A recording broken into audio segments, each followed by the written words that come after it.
A few moments later, olutalo luliwo lwa muntu gwe bayita Pastor Malaya, already yewangulira dde erinnya Pastor Malaya ne Fred Lumbuye. Era kaakati bw'olumba Kyagulanyi muganda wange bagamba nti oba owalampyo omweramannyo n'omukyalo ono Martha gwe bagamba nti product ya Best Hotel ne Mabiito wali Ennateete, ng'era bagamba nti yatunda okusinziira ku bizontu byagamba nti ono yatunda ebitundu bye ebyekyama n'abyemalako.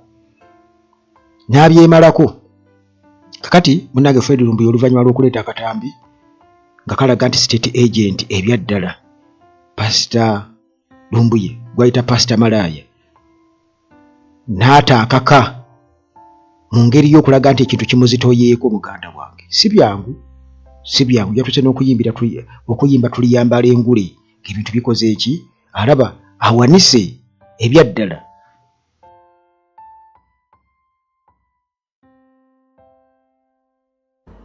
Nga tukyali awo, ono si ye Pastor Malaya ow'Ennateete. Omwebe tubaga ebintu bino mulowooza tusanga. Ono si ye Pastor Martha Semakula Mukasamala, Pastor Martha Semakula Malaya, si ono. Omwebe abaana abagamba information ne mwefuula abatawulira. Oyo si ye Pastor mmwe, ekyo bakiyita batya?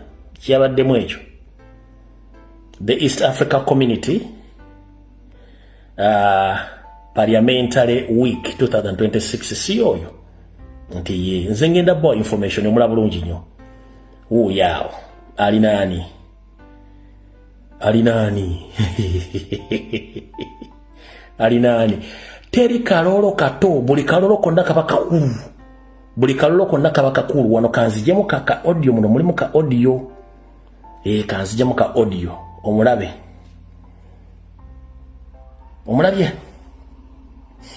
Goyita pastor wa bulijjo omulabye. Goyita pastor wa bulijjo omulabye.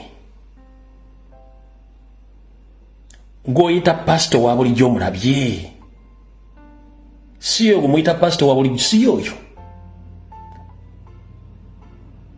siyo gumuyita pastor wa bulijjo. Siyo yoguyita pastor wa bulijjo.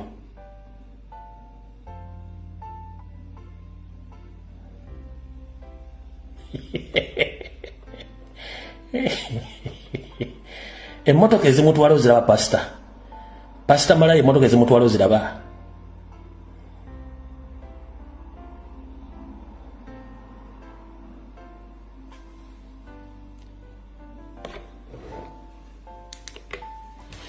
Kati njala kusaba omuntu bw'ajja nakuwa information nga ya struggle, respect that information. Oba ogidawutinga, please no problem, doubt. Na yejja funa obuzibu. The more you keep on doubting the information, you're going to funa obuzibu. You don't know how Museveni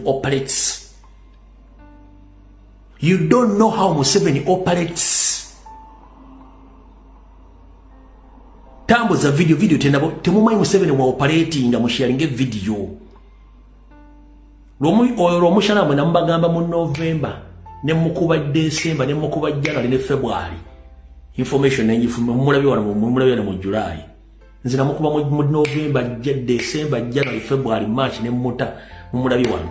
Kati ono Pastor Malaya, Martha Semakula mutegedde.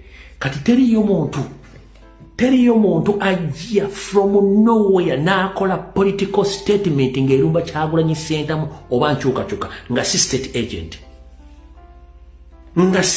agent. Taliyo. Eyo grupu nene nnyo temugimanyi. Abantu bangi bafanga tebamanyi lwaki bafudde kubanga tebamanyi Museveni oyo yateeka ba agent be. Ekyo mukitegedde nkakuddira mu lumu okategeere nesigenda kakudda mu lusonga obudde tulina butunuliza kati mutegedde bulungi nnyo mujja tegeera kati Pastor Malaya yoyo. Kakati Pastor Malaya nga amaze okukitegeera nti ebintu byonoonese bamuguddemu otwa n'aloolekeza Lumbuye. Ffe tuli eno mu kagooli tulaba kide ekintu muganda wange si kyangu ezo zosere teziriika ez'okulumba Kyagulanyi. Omulumba n'omwerumbira kati abantu balanaso mubuuza nti owange tolinaayo njiri ndala bino gwa biwanvuya. Olutalo nga lulinga olukulemye lulinga olukomeze. Abamuwaga bamuwaga naye olutalo lulabika muganda wange lumumeze kuba kati ali exposed the state agent awedde emirimu. Yatuse n'okuyimba akayimba tuliyambala engule ng'awanise.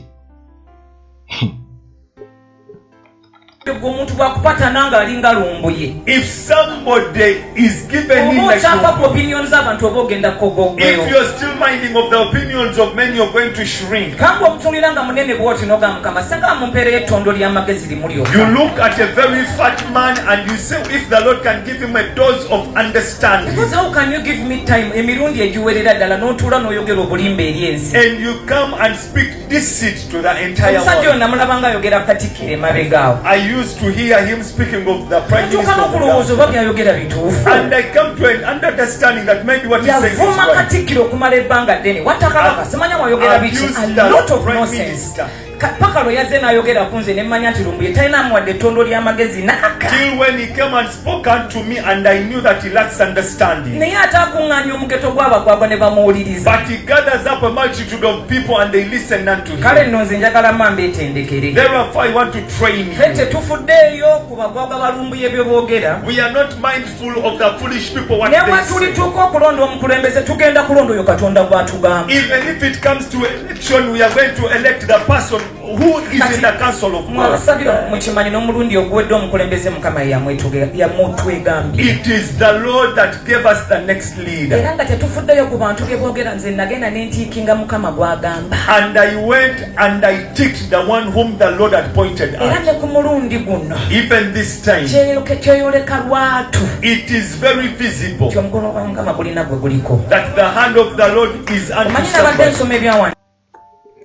Bw'owulira ayogera bw'atyo nti omukono gwa Mukama omulundi guno gulina gwe guliko ategeeza muhoozi kano Lugaba ye bw'ageza kutugamba nti ayogera ne Mukama. Pastor Rwamushana yatugamba nti olimba Mukama wamusanzeewo togezaako kulimba. Kakati bw'atyo Pastor Malaya lirinnya kati eribatizo lyalina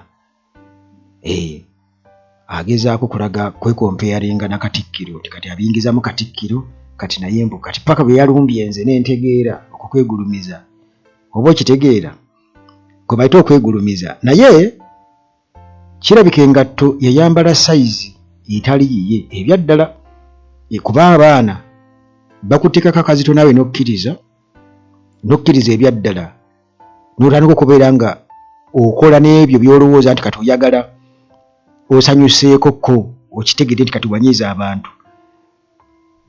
Yagezezzaako okuyimba akayimba tuliyambala engule mu kyaki ye yagenza okuwulira nga abantu bakayimba bakawomesa bakaagala naye nze kinneewuunyisa ye takyusa ku nviiri buli kaseera azungiramu obwo buviiri oba baabumulugerako oba Mukama bwe yamutuma kati Mukama y'abatuma annange wuuya nga ali tuliyambala engule oluyimba lugamba olutalo nga luwedde oluyimba temulwa